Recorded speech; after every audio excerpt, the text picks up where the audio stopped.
نحمدہ و نصلی علی رسولہ الکریم اما بعد۔ میرے انتہائی واجب الاحترام سامعین کرام، میں نے آج آپ کو ایک مسئلے کی طرف متوجہ کرنا ہے کہ آپ لوگوں نے سنا ہوگا حدیث پاک کا مفہوم ہے کہ عجلت جلد بازی شیطان کی طرف سے ہے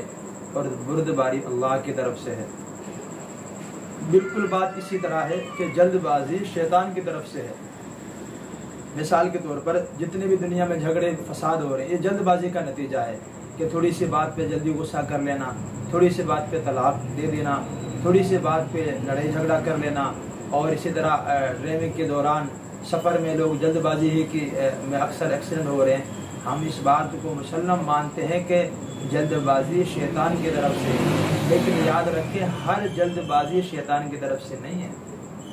ہر جلد بازی شیطان کی طرف سے نہیں ہے۔ کچھ جلد بازی ایسی ہیں جن میں فائدہ ہے، جن میں خیر ہے، حدیث پاک میں ان کا ثبوت ملتا ہے۔ یہ دیکھیں جامع صغیر کی روایت ہے، آپ صلی اللہ علیہ وسلم نے فرمایا ہر چیز میں میانہ روی بہتر ہے، الا فی عمل الآخرہ،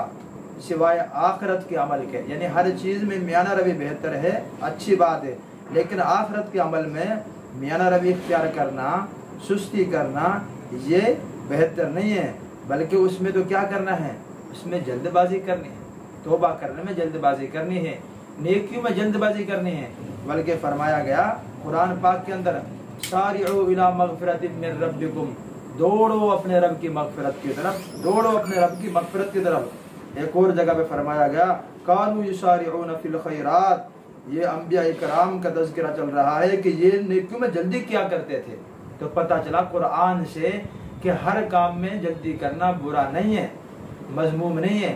ہاں دنیا کے کاموں میں، لڑائی جھگڑے کے کاموں میں، ان میں دنیا داری میں جلدی کرنا یہ برا ہے، یہ منع ہے، لیکن اللہ کی طرف، آخرت کی طرف اور توبہ کرنے کی طرف جلد بازی کرنا کوئی منع نہیں ہے۔ بلکہ یہ آپ قرآن پاک کی ایک آیت اور سمجھ لیں،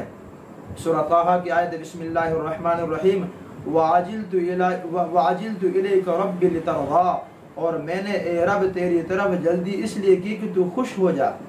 موسیٰ علیہ السلام کیا فرما رہے ہیں، وَعَجِلْتُ إِلَيْكَ رَبِّ لِتَرْضَىٰ، اے اللہ میں نے آپ کی طرف جلدی اس لیے کی کہ آپ خوش ہو جائیں۔ تو پتہ چلا جلد بازی، ہر جلد بازی شیطان کی طرف سے نہیں ہے، بلکہ آخرت کے کاموں میں جلد بازی کرنا یہ تو مستحسن ہے، اس کی تو شریعت اسلام نے اس کی حوصلہ افزائی کی ہے۔ تو ہمیں یہ بات بھی سمجھنی چاہیے کہ ہم اکثر کہہ دیتے ہیں جی جلد بازی شیطان کی طرف سے ہے، بالکل شیطان کی طرف سے، لیکن دنیا کے کاموں میں ہے، وہ جھگڑے فساد میں ہے، دنیا کمانے میں ہے، سفر کرنے میں ہے، دیگر اور ایسے اعمال ہیں، لیکن آخرت میں اللہ کو راضی کرنے میں، توبہ کرنے میں، نماز پڑھنے میں جلد بازی یہ شیطان کی طرف سے نہیں ہے، یہ تو رحمان کی طرف سے، اس کا تو قرآن میں حکم ہے۔ اللہ سے دعا ہے اللہ ہمیں جہاں جلد بازی سے منع کیا گیا ہے جو شیطان کی طرف سے ہیں، وہاں اللہ ہمیں بردباری عطا فرمائے، میانہ روی، اور جہاں اللہ رب العزت نے ہمیں جہاں اپنے انبیاء کی، نیک لوگوں کے جہاں حوصلہ افزائی کی ہے، جن نیک کاموں میں جلدی کرنے کا قرآن نے کہا ہے، وہاں اللہ رب العزت ہمیں جلد بازی کرنے کی توفیق نصیب فرمائے۔ وآخر دعوانا الحمد للہ رب العالمین۔